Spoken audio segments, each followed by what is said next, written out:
Hello, my name's Sam, welcome to another video on the channel.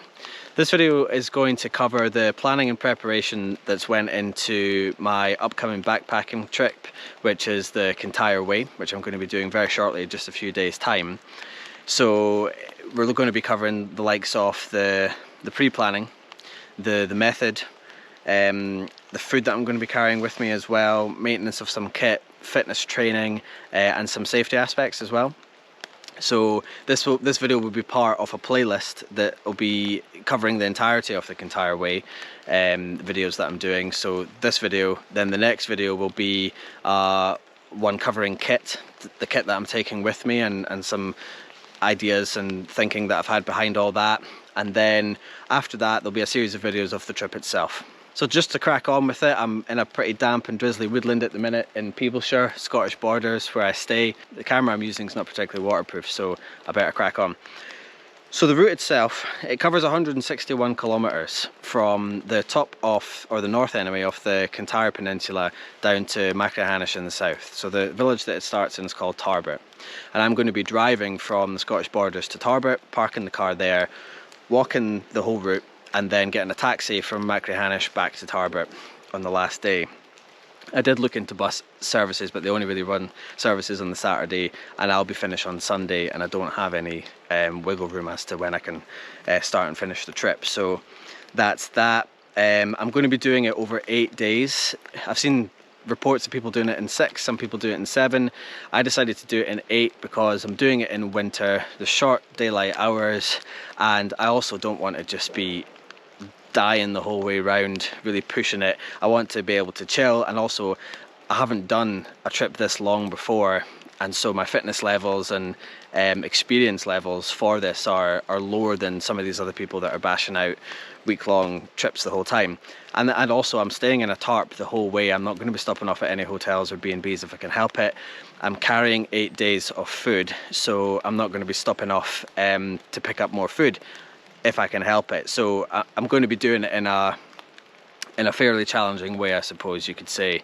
And so the extra days to me just seem like it makes sense. I won't be carrying water with me either. I'm going to be filtering my water on the way. I'll show in the kit video the system I have for that. It just saves a little bit extra weight, because currently the pack is 19.5 kilograms on the first day, so that's quite a heavy pack.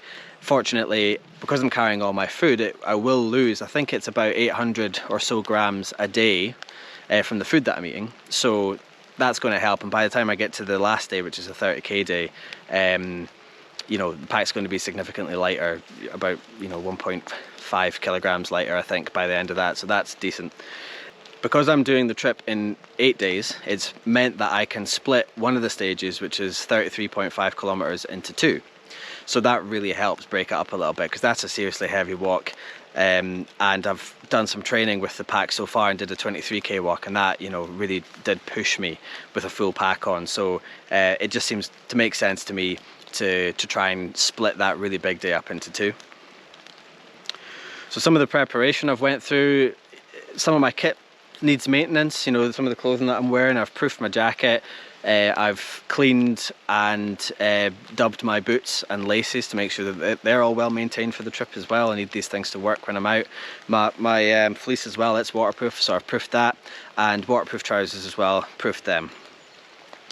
In terms of physical preparation, I had been going to the gym regularly anyway, just for conditioning and for health really, but then I started to focus on upper and lower body splits, big compound moves that I was getting the most bang for buck to prepare me for carrying a heavy pack, for carrying a lot of weight on my hips, and that really did help. My strength really increased over a period of a couple of months, and I really felt the benefit when I went hill walking with a pack, so that was really helpful. And then I moved on to more cardio based training, where I just walked with virtually no pack on for 12k, then 18 I think it was, then 20 something, building up my base miles. Once I was done with the base miles, I then added progressively heavier loads on my back and walked progressively longer distances with that, until I'd walked 23 kilometers with a 18.5 kilogram pack on. And like I said before, that was really hard going. and so it really got me thinking, right, I'm on the right track in terms of weight minimization. I can probably take less, but without buying a load of new kit, I'm at the limit of how much weight I can save, I feel personally, but we'll see at the end of the trip. I'm sure there'll be some items that I could have done without, so I'll provide some kind of update on that, maybe on Instagram, or maybe just in the next video that comes out on YouTube. So some of the safety aspects, I bought just very recently a Garmin InReach Mini 2, which is a satellite communicator. I've got a subscription on it which allows me to be able to send text messages and emails to my loved ones, and it also has navigation features on it. I can track back to where I started tracking if visibility becomes reduced and I need to get back to where I was. It's got a compass on it, so I can, you know, figure out which direction I'm going on a very basic level. I'm taking waterproof maps with me for there's an OS maps for the north of the Kintyre Peninsula and one for the south, and it covers the whole of the Kintyre Way, so that'll be the basis of my navigation. Although I have read that the route's reasonably straightforward, there's posts everywhere, but you never know what visibility is going to do, and it is the middle of winter. I could get some pretty hellish weather coming in. I've got a first aid kit with me as well, which I'll cover in more detail in my kit video, but essentially it's got all the basics that I need for this kind of trip. I'm not taking an axe with me. I've got a saw and a knife, so you know, I could do a lot of damage with that. So I have a cuts kit. It's basically a Trek kit by Life Systems, and I've added some extra bits and bobs that I think are important.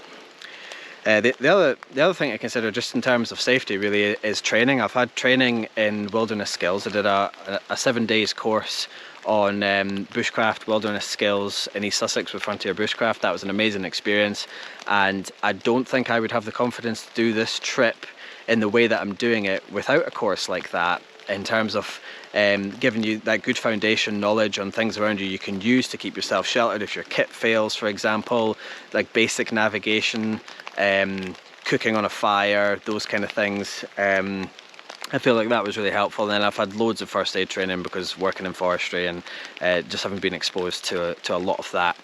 So I think that's quite an important aspect of it. Yeah, you can go out and just do a walk and wing it or whatever, but I'd like to be prepared for these sorts of things. So I felt that was worth a mention.